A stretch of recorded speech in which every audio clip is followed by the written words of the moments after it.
Assalamualaikum warahmatullahi wabarakatuh.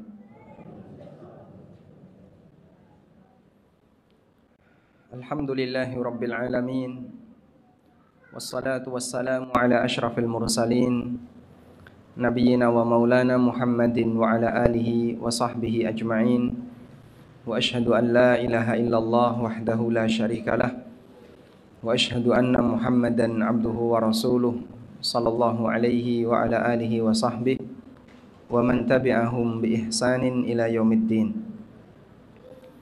Alhamdulillah, puji syukur kita haturkan kehadirat Allah Azza wa Jalla di kesempatan waktu duha ini di Masjid Mina, Jalan Kaliurang, Yogyakarta.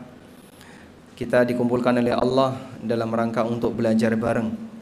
Semoga Allah jadikan forum kajian kita kajian yang diberkahi, kita pulang membawa manfaat dan juga ampunan dari Allah Subhanahu wa taala.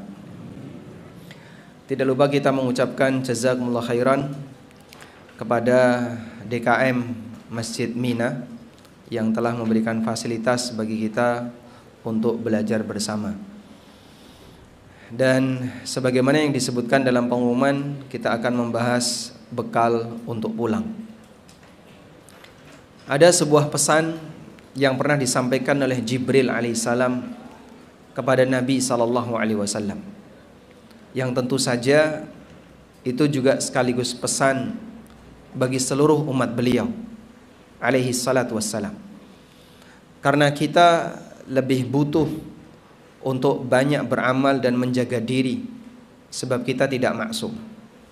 Maka ketika pesan ini diarahkan kepada Rasulullah sallallahu alaihi wasallam, ini juga berlaku untuk seluruh umatnya. Sebagaimana kaidah umum yang beliau sampaikan, wa innallaha amaral mu'minin kama amara bihil mursalin. Sesungguhnya Allah memerintahkan orang-orang yang beriman sebagaimana Allah perintahkan kepada para rasul. Bagaimana pesan Jibril itu? Beliau mengatakan, ya Muhammad, ish ma syi'ta fa innaka mayyitun. Muhammad, hiduplah sesukamu, kau pasti akan mati.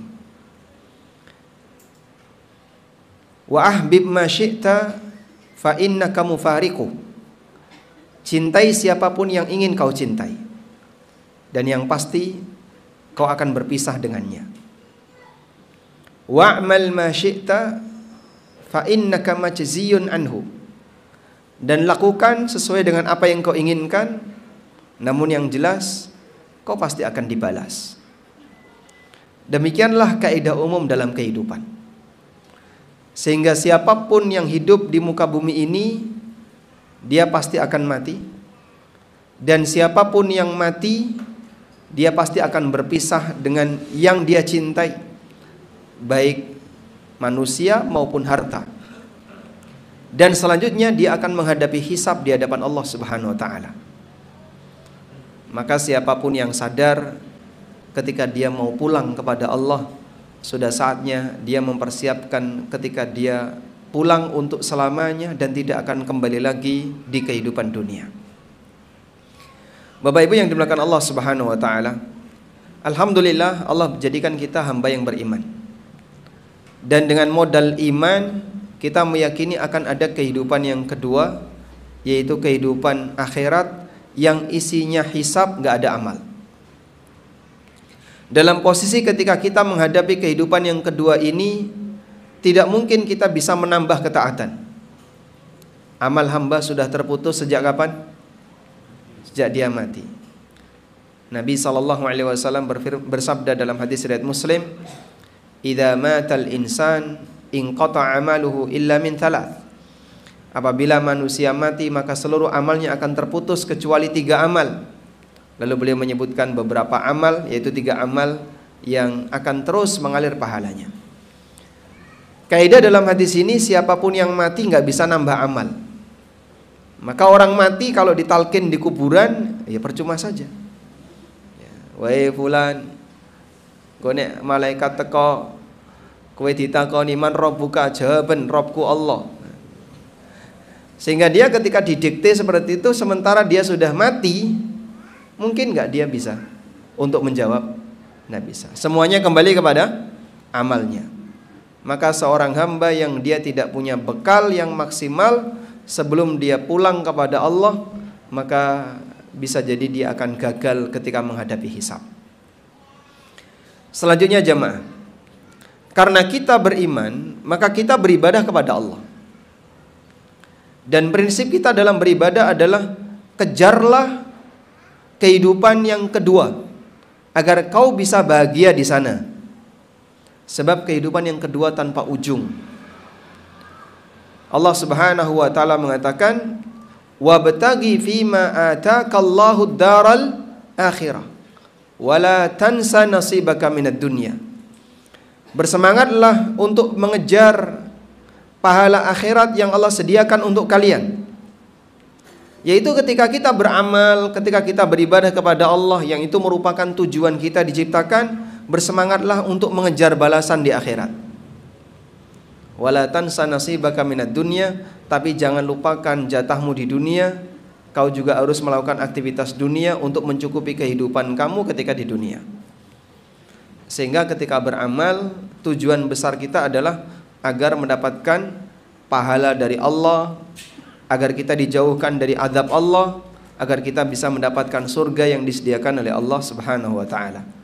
Demikian yang Allah Subhanahu wa taala minta dari kita. Semangatlah untuk mencari balasan di akhirat. Sebagian orang punya bayangan kalau rajin ibadah, lancar rezekinya, sehat badannya, dimudahkan jodohnya, dan aneka yang sifatnya tujuan duniawi yang lainnya. Hingga ada sebagian orang yang dia memperjuangkan ibadah tujuannya hanya untuk ngejar seperti ini. Wis tak ewangi poso lho Pak Ustaz, tapi utangnya kok ya tetep gak beres-beres. Wis tak ewangi tahajud, tapi kok tetep angel yang golek donya. Duit bisa dicari, tapi susah. Jadi apa itu? Meme ya, Masya Allah. Sehingga banyak di antara masyarakat yang dia berusaha mengejar dunia itu dengan cara dia rajin ibadah, dia melakukan ketaatan. Maka motivasi dia saat dia beribadah kepada Allah bukan dalam rangka bagaimana mendapatkan pahala, tapi lebih banyak tujuannya adalah untuk mendapatkan materi dunia.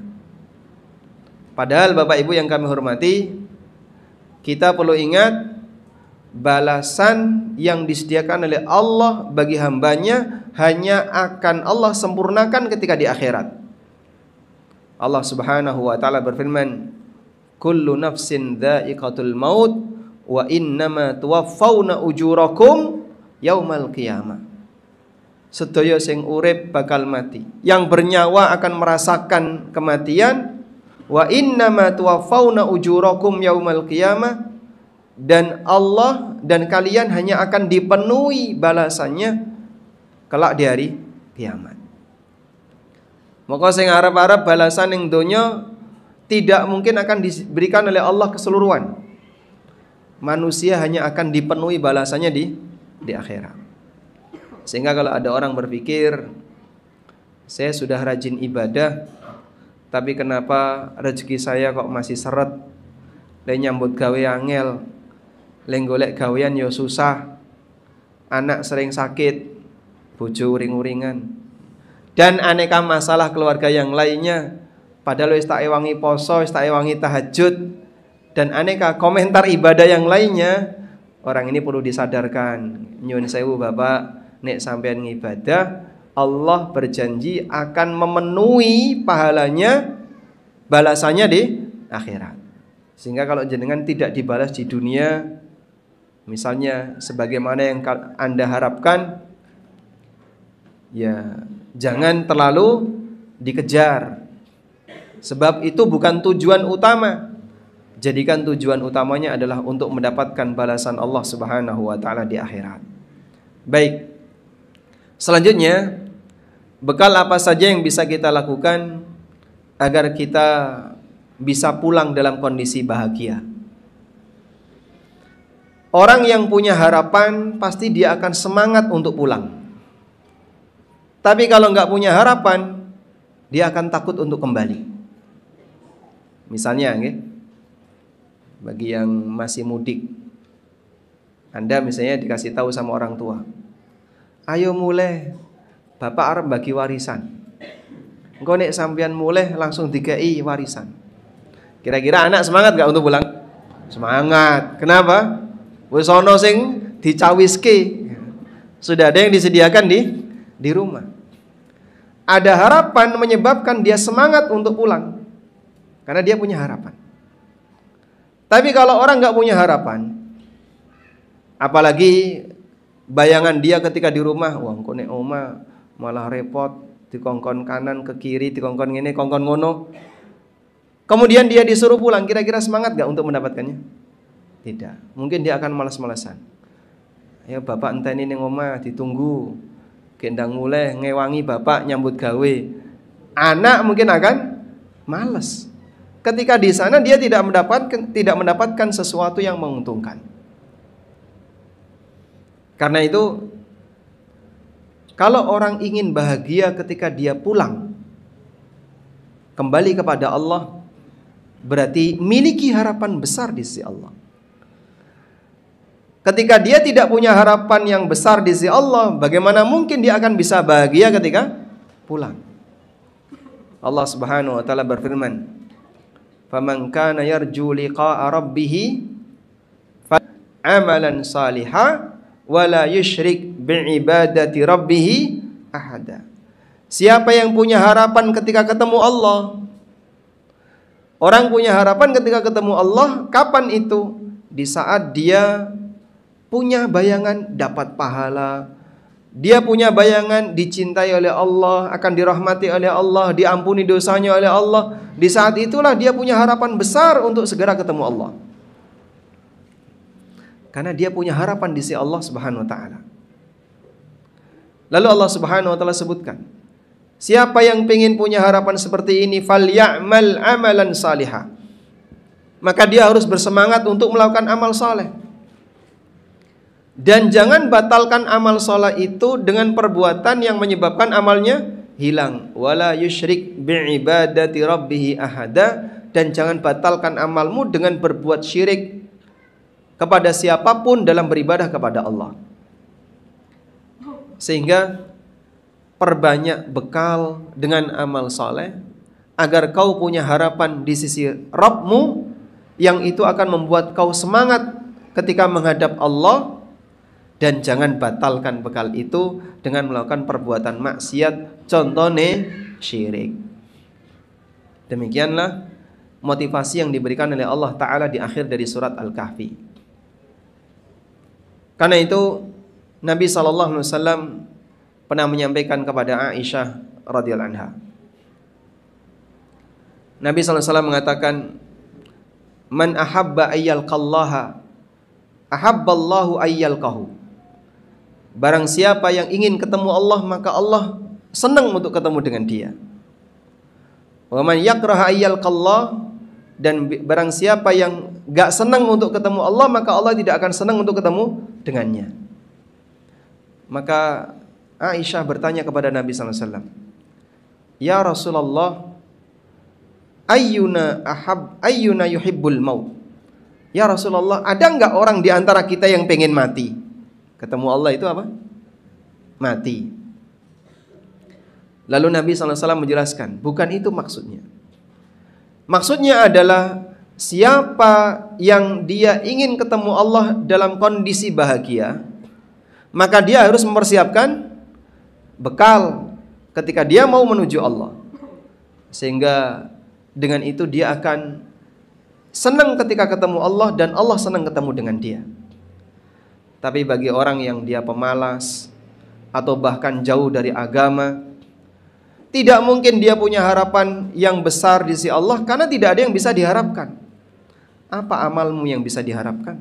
Sementara kau tidak punya bekal yang banyak, bahkan kebanyakan isinya maksiat, yang mungkin bisa jadi ketika kau datang menghadap Allah, isinya adalah ancaman.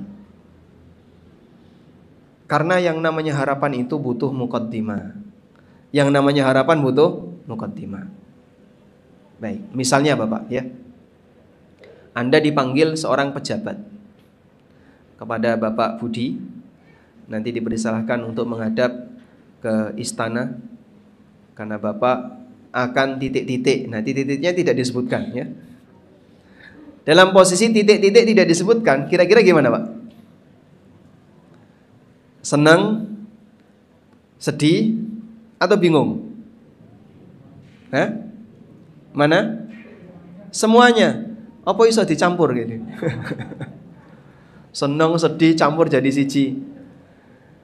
Saat seorang rakyat dipanggil oleh rajanya untuk menghadap ke istana, dan itu ada banyak kemungkinan, misalnya raja ini kalau menghukum, masya Allah, sadis. Tapi nek ngekai hadiah, wah raitungan. Terus Anda dipanggil, ada surat pemberitahuan kepada Pak Budi agar segera menghadap raja di istana tanggal sekian jam sekian. Dalam rangka titik 2 dikosongi, nggak ada isinya. Kira-kira Anda ketika menghadap gimana, Pak? Kalau Anda punya prestasi, dipanggil raja untuk mendapatkan hadiah, maka saat mendapatkan undangan itu rasanya bahagia. Bismillah, seneng nih. Wah, semangat untuk datang. Karena dia tahu nanti sampai istana akan dikasih hadiah. Tapi kalau orang ini punya salah sama raja, kemudian dia dipanggil, oh iya ya, saya kemarin sempat menyinggung nama baik beliau waktu kajian online. Nah sekarang beliau mau menuntut saya dan meminta saya untuk mempertanggungjawabkan di istana. Wah, jangan-jangan nanti saya dihukum. Ketika ada panggilan seperti itu gimana? Hah? Orang kalau dipanggil ke kantor polisi gimana, Pak? Dijak ngopi misalnya. Silakan Anda menghadap ke kantor ini. Orang sudah gemeteran duluan. Wah, ini paling juga nanti mau dihukum dan seterusnya. Demikianlah kondisi hamba antar sama hamba. Maka manusia ketika dia punya muqaddimah, sehingga dari situ dia punya harapan, dia akan semangat ketika menghadap Allah Ta'ala. Sebaliknya ketika dia tidak punya muqaddimah, tidak ada harapan, maka dia akan mengalami ketakutan. Baik, muqaddimah yang pertama jamaah. Secara umum muqaddimah yang pertama adalah beribadah kepada Allah sampai mati. Sebab itu pesan yang diberikan oleh Allah bagi seluruh hambanya, wa'bud rabbaka hatta ya'tiyakal yaqin. Sembahlah Rabbmu sampai datang kepadamu al-yaqin. Ma makna al-yaqin? Al-maut, kematian.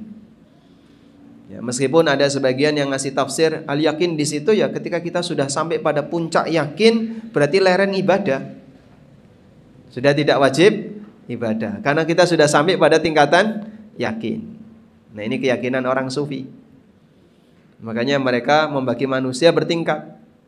Yang paling bawah syariat ya, yang wajib melaksanakan perintah dan larangan. Atasnya thariqat, dia menjalani suluk, kadang jalan dari Anyer sampai Panarukan, Tambayar. Atasnya lagi kalau sudah dia berhasil suluk, masuk ke derajat hakikat. Ini sudah mulai oleng saedik, nggih.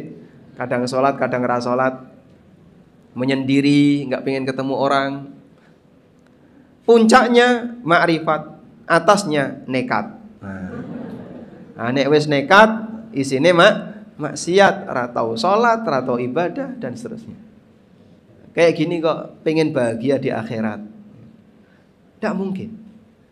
Karena dalam anggapan mereka, orang itu kalau sudah mencapai derajat ma'rifat, maka dia bebas berbuat apapun, mau maksiat, mau nggak sholat, bebas. Padahal ini adalah bentuk kedurhakaan kepada Allah Subhanahu wa Ta'ala. Baik. Karena itu, pertama yang perlu kita jaga adalah ibadah. Dengan ibadah itu, maka batin kita selalu punya hubungan dengan Sang Pencipta. Dan Islam mengajarkan kepada kita ibadah itu sifatnya rutin. Dalam sehari minimal ada sholat 5 waktu. Ditambah lagi dengan ibadah-ibadah yang sunnah. Dan ibadah itu beragam. Ada ibadah A, ibadah B, ada ibadah C. Sehingga memberi kesempatan bagi kaum muslimin sing bosen ngelakoni A, pindah B, bosen B, pindah C, dan seterusnya. Maka kaum muslimin beralih dari satu ketaatan ke ketaatan berikutnya. Bolak-balik kaum muslimin seperti itu. Makanya doa kita adalah ya musarrifal qulub, sarrif qulubana ala ta'atik. Wahai zat yang mengendalikan hati, selalu kendalikan hatiku di atas ketaatan. Sehingga mosak masik uripe hamba tidak bakalan keluar dari ketaatan kepada Allah. Dia hanya berpindah dari satu ketaatan ke ketaatan berikutnya. Nah, dengan demikian dia selalu punya keterpautan hati dengan Sang Pencipta. Eling setiap saat. Ini eling, nanti eling meneh dan seterusnya. Ingat kepada Allah itu setiap saat. Dengan cara ini akan menjaga dia selalu menjadi muslim yang baik. Karena kalau putus hubungan bisa jadi sampai hilang. Sebagai contoh ya, membangun keakraban itu kan salah satunya dengan cara sering nyambung. Misal jenengan duwe anak, setiap hari telepon atau 2 hari sekali telepon, padahal dia di jauh. Tapi ada satu anak ratau nelpon, nek ditelepon ra diangkat, kadang setahun ra nelpon, nek pas riyo tok nelpon. Kira-kira gimana, Pak? Orang tua mungkin akan komentar, "Bos sing siji kuwi silang." Lu saya anake lho, Pak, itu, Pak. Apa sudah meninggal, Bapak? Durung nggih. Wong durung ana pengumuman. Lah apa saya anake Bapak? Iya saya anak. Itu kan tidak berubah status ya. Kalau anak nggak pernah menghubungi orang tuanya, apakah ganti Bapak? Tidak. Tetap dia adalah anak. Tapi karena komunikasinya sangat jarang, maka orang tua mengesankan wis ilang. Walaupun orang tua tahu dia itu ada di sini, alamatnya ini, wong anak iki ra tau ngubungi bapak nih, ra tau ngubungi wong tuane. Itu wong tua nganggap anak ilang. Wis tak ikhlasno kok. Tapi kalau anak itu sering berhubungan dengan orang tuanya, atau suami misalnya sedang kerja di tempat jauh, sering menghubungi keluarganya, apa yang terjadi? Ketergantungan batin, keterpautan hati akan tetap terjaga. Rasa cinta terjaga, hubungan akan terjaga karena intensitas komunikasi tadi. Oleh karena itu jamaah, adanya ibadah rutin dalam syariat Nabi Muhammad SAW itu menjaga agama kita. Andekan Pak, dalam Islam ini ibadahnya hanya sepekan sekali, mungkin yang murtad banyak. Andaikan dalam agama ini, ibadah itu cuma sepekan sekali, yang murtad banyak. Karena ketika dia tidak punya kedekatan dengan penciptanya, nanti gampang lepas. Nah, ketika gampang lepas, ya sudah, agama tidak akan digubris. Makanya Anda bisa lihat ya, orang yang dia tidak pernah ke masjid, jadinya muslim tanpa masjid. Pernah dengar muslim tanpa masjid? Itu judul buku ya. Siapa penulisnya? Pak Kunto Wijoyo ya. Muslim tanpa masjid. Orang yang dia tidak pernah ngerambah masjid, nggak pernah nyentuh air wudhu juga nggak pernah. Orang yang sama sekali tidak pernah menyentuhkan dirinya dengan masjid, gampang sekali jadi korban serigala. Sehingga mungkin dia akan oleng agamanya, kadang ikuti aliran-aliran yang menyimpang, jadi korban bagi penyimpangan-penyimpangan yang ada di luar. Karena dia jauh dari agama. Makanya adanya syariat salat, kita diajarkan untuk zikir setiap saat, lalu dibantu dengan pengajian setiap saat, itu membantu kita untuk bertahan sebagai muslim. Semoga ini bertahan sampai mati. Karena wasiat Allah, wala tamutunna illa wa antum muslim. Ojo sampai awakmu mati kecuali dalam kondisi muslim. Jangan sampai kamu meninggal kecuali dalam keadaan muslim. Istiqomah itu bertingkat, Pak. Istiqomah itu bertingkat. Ada istiqomah puncak, ini yang paling berat ya. Ada tingkat bawahnya minimal awakmu istiqomah dadi wong muslim itu minimal. Kalau sampai iki pedot, abadi yang akan menimpanya. Karena ketika dia sudah kehilangan agama, apa yang terjadi? Apa yang terjadi? Kekal di neraka, waliyadzubillah. Dan banyak seperti itu, Pak. Ada misalnya sebagian muslim, dulu waktu bapak masih hidup, istrinya itu istiqomah, ikut ngaji di Mina, bawa snack untuk kawan-kawannya. Sudah? Begitu suaminya meninggal, perasaan batinnya enggak karuan. Bahkan kadang dia protes, kenapa takdir begitu kejam. Sampai pada titik dia pindah komunitas hingga lepas jilbab, terus hilang dari suasana agama. Ya mungkin waliyadzubillah, bahkan dia ganti agama karena mengejar cinta non muslim dan seterusnya. Kejadian seperti itu dijumpai di sekitar kaum muslimin di negara ini. Orang bisa lepas agama karena dia menjauh dari komunitas yang baik. Karena itu komunitas ini perlu diikat dengan ilmu. Sebab ilmu ini salah satu di antara hasratnya batin. Hasratnya batin adalah pengetahuan, salah satunya. Karena itu dalam agama kita, majelis ilmu bisa meningkatkan iman. Sehingga Mu'adz bin Jabal radhiyallahu anhu kalau ngajak orang untuk ikut hadir dalam kajian, beliau mengatakan, "Haya nu'minu sa'atan." Ayo kumpul kita ngecas iman sesaat. Maka pas di majelis ilmu seperti ini, iman kita naik. Nanti metu ning parkiran wis medun saithik, gitu. Engko nek mampir pasar ya tambah medun. Bar teko pasar mampir mall tambah merosot. Tekan ngisor. Kajian naik lagi. Sehingga iman naik turun. Pas di forum kajian naik, ketika ibadah naik, ketika dipakai kegiatan duniawi, ada maksiat, ada aneka dosa turun. Sebab iman bisa naik dan turun.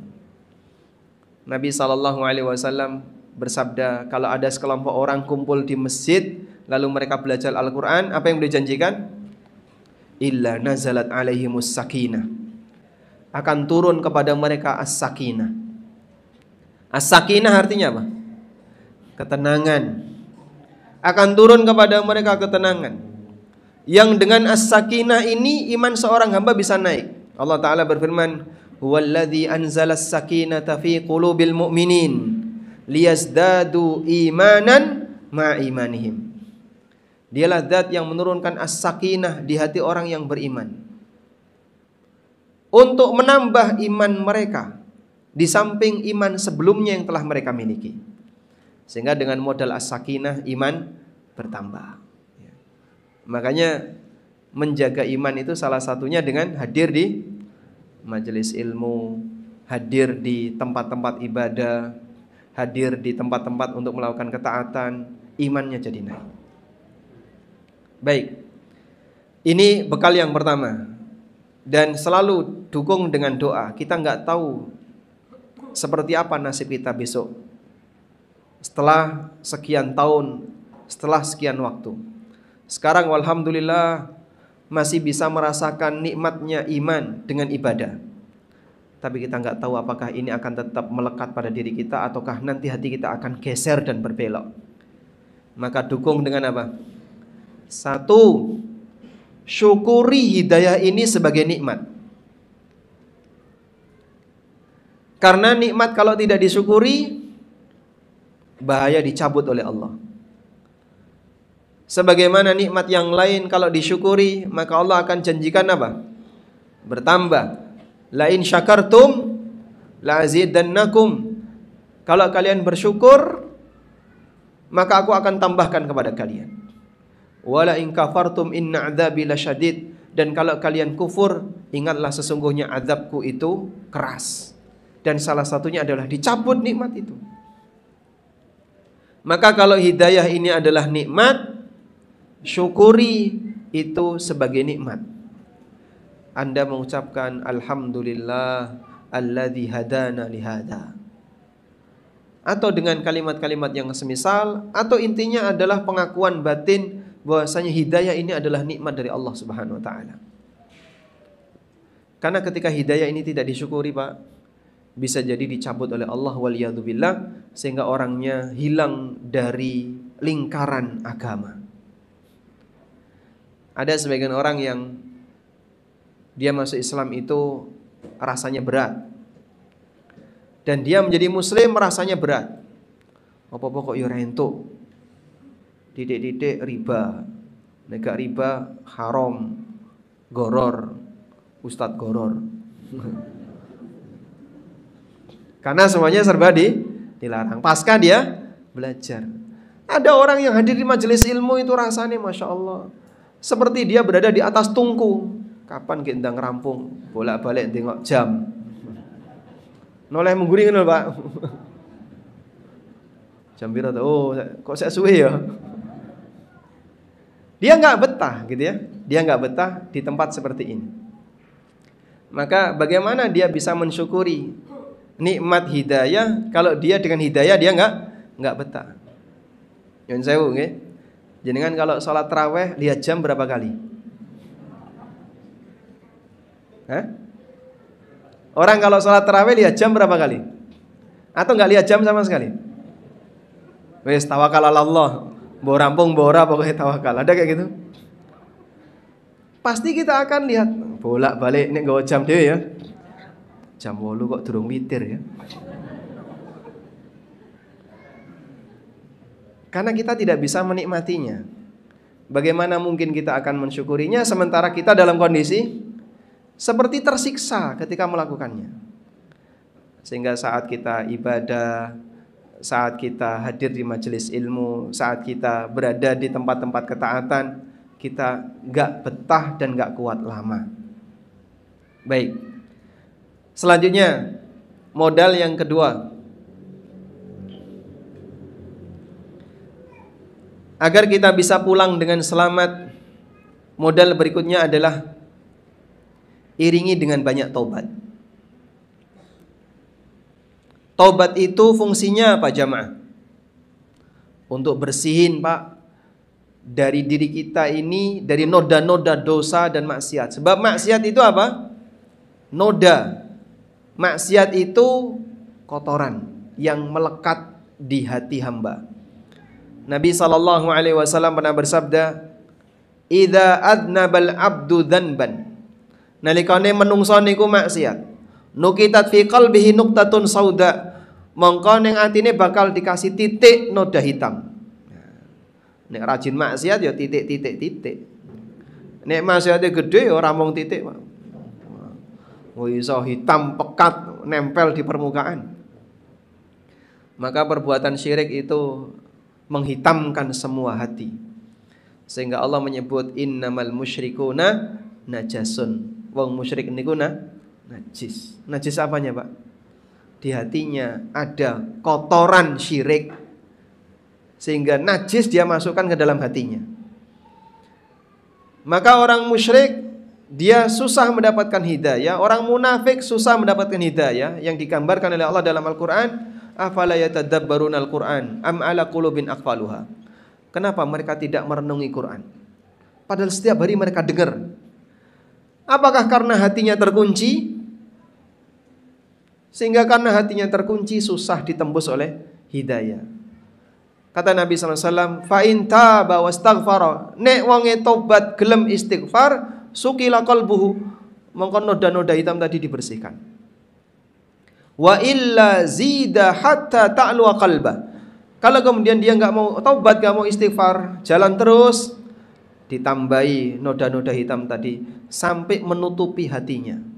Kata Nabi SAW, fadzalikar ran, itulah ran yang dikatakan oleh Allah dalam Al-Quran, kalla bal rana ala qulubihim makanu yaksibun. Kenapa mereka tidak bisa dapat hidayah Quran? Karena ada ran yang menutupi hati mereka disebabkan maksiat yang mereka kerjakan. Maka bersihkan hati ini sebelum menghadap Allah dengan cara bertobat. Baik, Anda kalau sebelum sholat ngapain? Berwudu atau mandi? Tergantung hadasnya ya. Baik. Sehingga kita kalau sebelum sholat kita bersuci, baik wudu, mandi atau tayamum. Sehingga kita diajarkan sadurunge awakmu madhep marang sing kuwasa, sebelum kamu menghadap kepada Zat yang Maha Kuasa, penciptamu, kau bersuci dulu. Yang najis-najis dihilangkan, dibersihkan. Yang punya hadas dihilangkan dengan cara bersuci. Setelah itu dia gunakan pakaian yang suci, tempatnya suci, madhep mantep melu imam. Allahu Akbar. Dia menghadap Allah Ta'ala dalam salat. Itu pakai persiapan. Orang iso kok waton gitu ya. Salat waton boleh nggak Pak? Nggak bisa, ada aturannya. Sehingga dia harus persiapan dulu, bersuci dan seterusnya.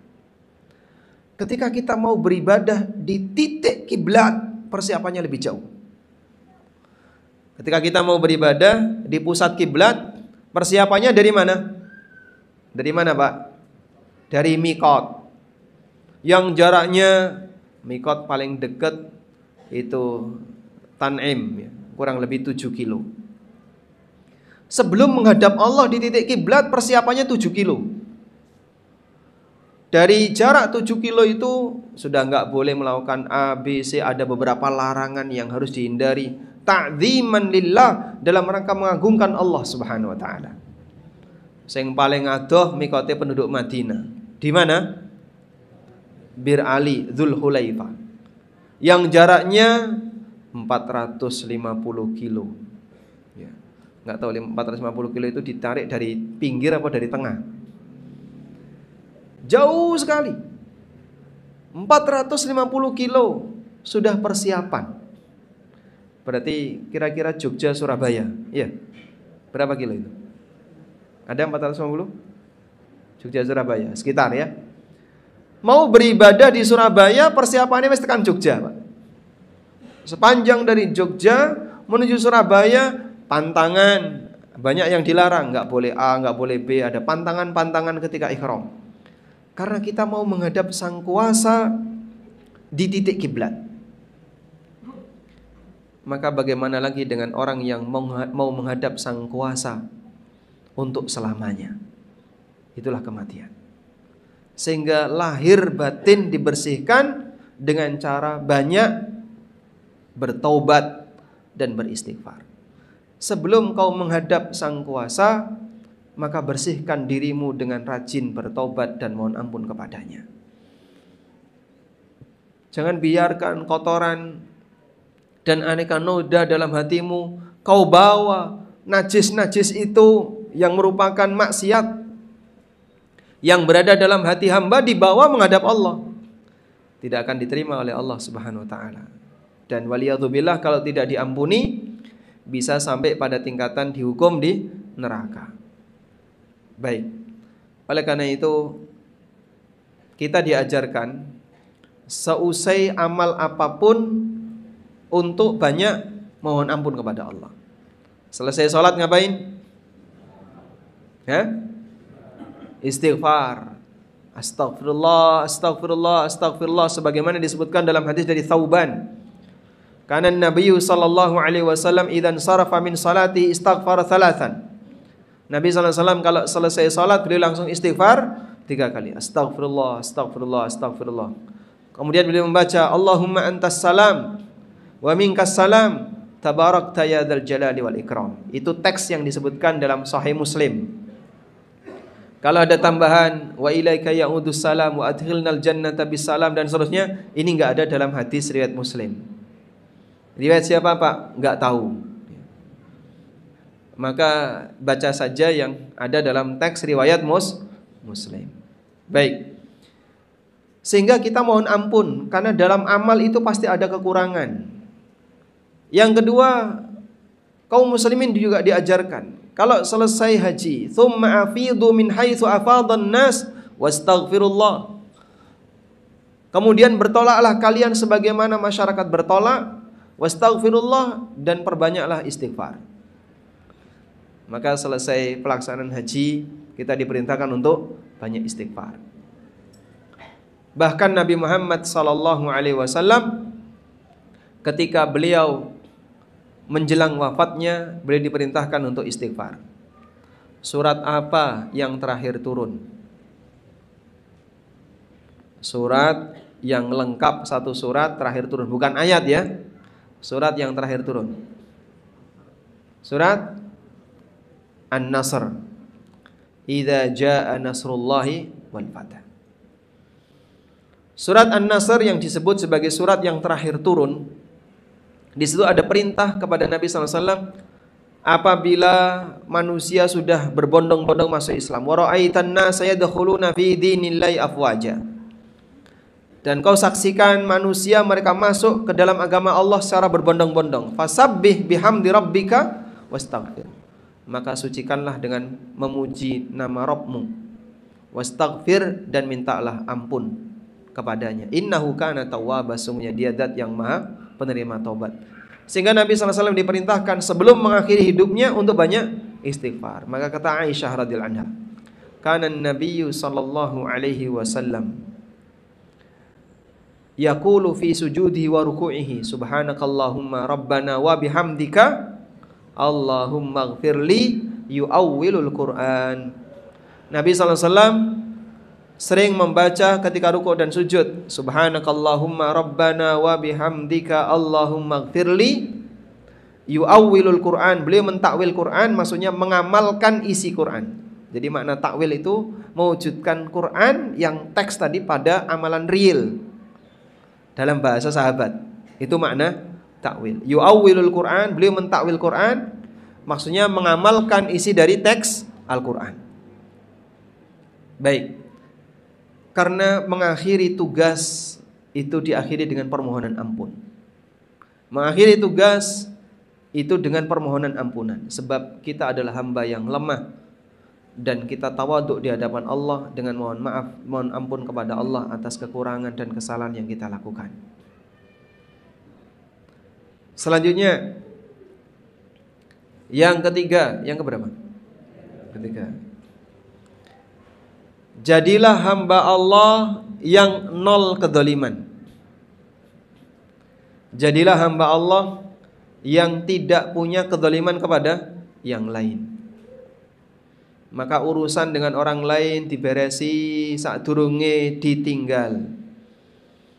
Sing duwe kewajiban-kewajiban sing durung beres segera ditunaikan dan diselesaikan sebelum kita tinggal. Apalagi yang namanya kedzaliman, segera minta maaf. Makanya celakalah orang yang dia punya hobi senengane musuhan. Catat nih ya. Imam Syafi'i mengatakan, bi'sazad ilal ma'ad al-udwan alal ibad. Sejelek-jelek bekal menuju akhirat adalah permusuhan dengan masyarakat. Maka kalau orang kok duwe banyak musuh, isine mong dosa. Neng Mina ra beres, pindah neng Al Hidayah ra beres meneh. Pindah neng Baitur Rahman yo duwe masalah meneh. Pindah neng ndi duwe masalah. Neng di menclok masalah. Ini kurang benar ya? Enggak bagus yang seperti ini. Yang benar gimana? Di mana dia berada dibutuhkan oleh masyarakat. Ini ono wong iki kabeh do seneng, semangat. Karena si A datang. Pak Sri wonten nggih? Wonten. Wah, ayo teko. Wah, wonten Pak Sri kok nggih. Semangat, Masya Allah. Sehingga kalangan sepuh jadi semangat karena melihat wajah beliau. Terbukti nggak itu? Terbukti ya. Terkadang kehadiran satu orang membuat orang lain jadi semangat. Kadang ada manusia yang ketika dilihat mengingatkan kita pada akhirat. Sebaliknya ada manusia ketika dilihat mengingatkan kita kepada menjauhkan kita dari akhirat. Aku nek nyawang awakmu kok dadi seneng donya. Nek nyawa awakmu kok dadi iki. Ada model kayak gitu ya. Makanya dulu Pak Ibnul Qayyim rahimahullah, beliau itu kalau lagi punya masalah punya masalah menghadap ke Syekhul Islam. Ketemu gurune hanya mungkin membersamai gurunya. Wes tenang atine. Ada yang seperti itu. Sehingga ini kelas ulama ya, Ibnul Qayyim kan ulama. Dan beliau punya guru ulama. Ulama punya masalah enggak? Oh, nah, ulama juga manusia ya. Maka saat beliau judeg punya masalah, itu ketemu gurune tenang. Demikianlah contoh manusia yang kehadirannya menenangkan orang lain. Makanya kalau misalnya jamaah kok kajian bolak-balik ndelok jam iki, Ustaz kapan mulai kita mulai. Jamaah wis judeg nggih. Leres nggih, Pak? Tayyib. Sehingga jangan sampai kita ini jadi hamba yang selalu banyak gesekan dengan orang, lalu bikin masalah dengan orang lain. Gambaran orang yang baik itu seperti lebah.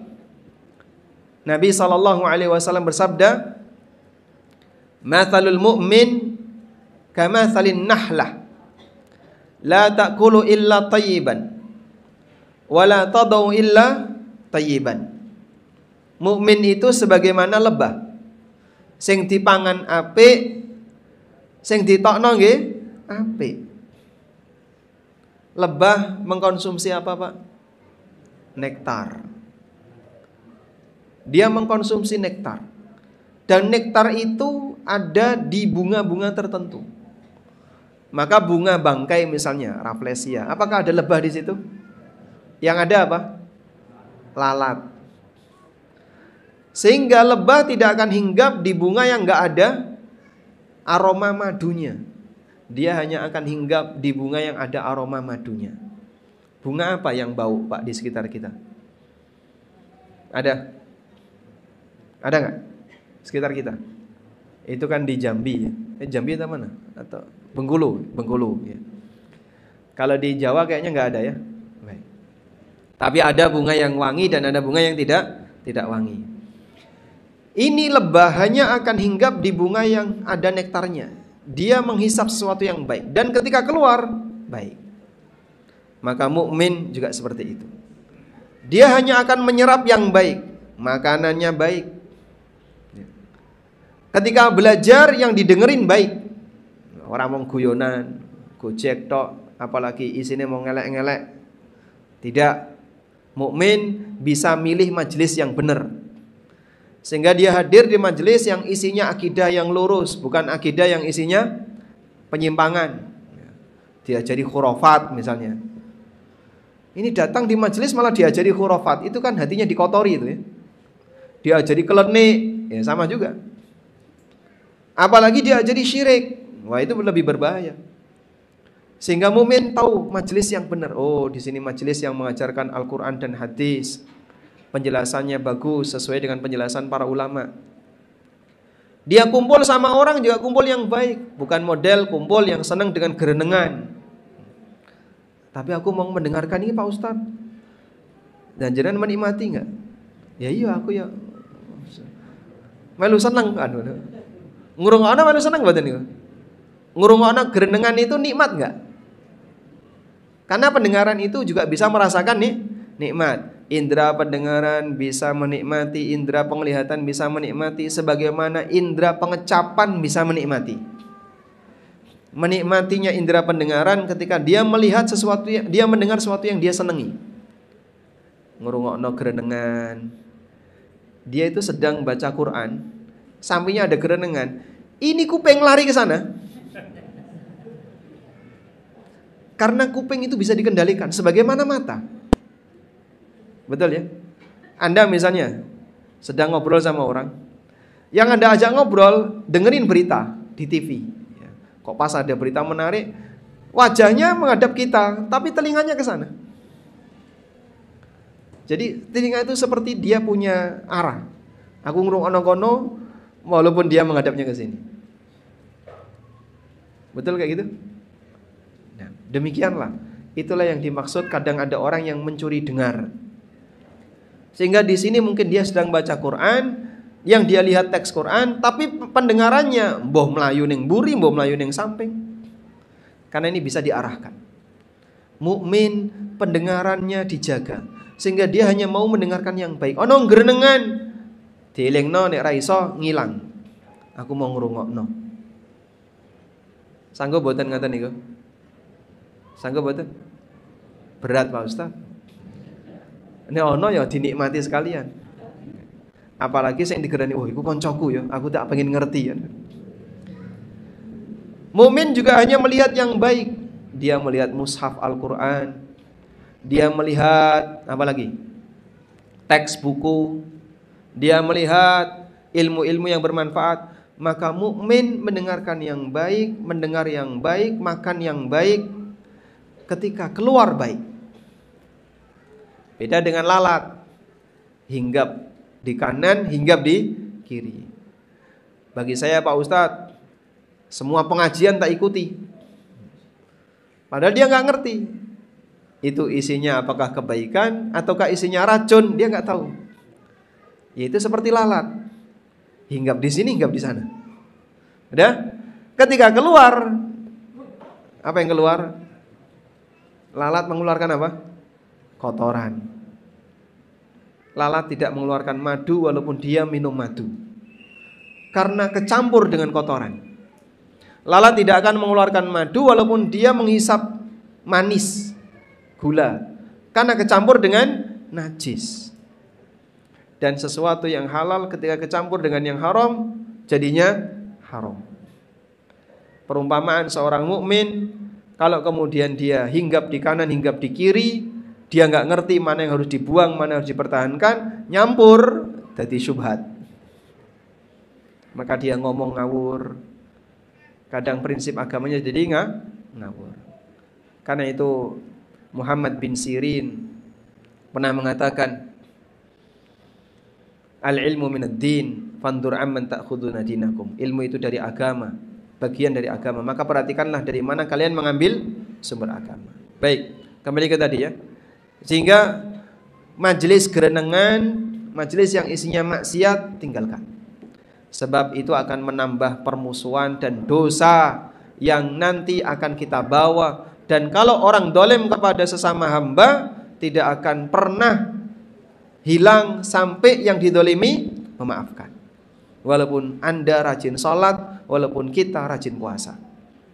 Nabi SAW pernah mendapatkan laporan, ya Rasulullah, ada seorang wanita, wa dzukira min siyamiha wa qiyamiha, diceritakan dia itu rajin sholat, rajin puasa. Wa tu'dzi jaraha bilisaniha, tapi senengane nglarakno ati tonggone dengan apa? Lisannya. Inilah kekuatan wanita. Wanita yang nggak pakai kekuatan fisik, tapi kekuatan lisan. Masya Allah, lisan itu bisa nembus tembok, Pak. Padahal tangannya jenengan ra iso nembus tembok, Pak. Lalu Nabi SAW mengatakan, hiya finnar, wong wedok kaya ngene nyemplung neraka. Walaupun rajin sholat, rajin poso, maka ibadah pribadi harus diiringi dengan ibadah sosial. Jangan ganggu orang, jangan mencemarkan nama baik orang lain, karena itu semuanya tidak akan hilang sampai yang didolimi memaafkan. Nah, kalau Anda gak minta maaf, ya sudah, nanti akan ada pertanggungjawaban di akhirat. Wallahu a'lam. Sampai jam berapa saya? Sudah selesai ya? Sudah melewati waktu. Pemateri berikutnya sudah datang, Ustaz.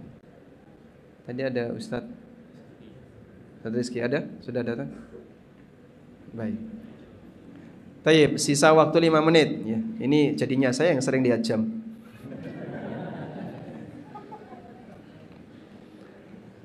Ada yang mau disampaikan? Silakan.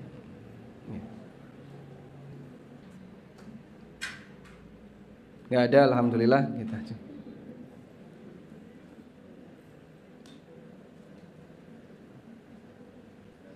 Baik, tidak ada. Mungkin demikian yang bisa kita sampaikan. semoga yang sedikit ini bermanfaat, dan kita mohon kepada Allah semoga Allah jadikan kita sebagai hambanya yang istiqamah dan bisa pulang dengan selamat. Wassallallahu ala nabiyyina Muhammadin wa ala alihi wa sahbihi wasallam. Wa akhiru da'wana alhamdulillahi rabbil alamin.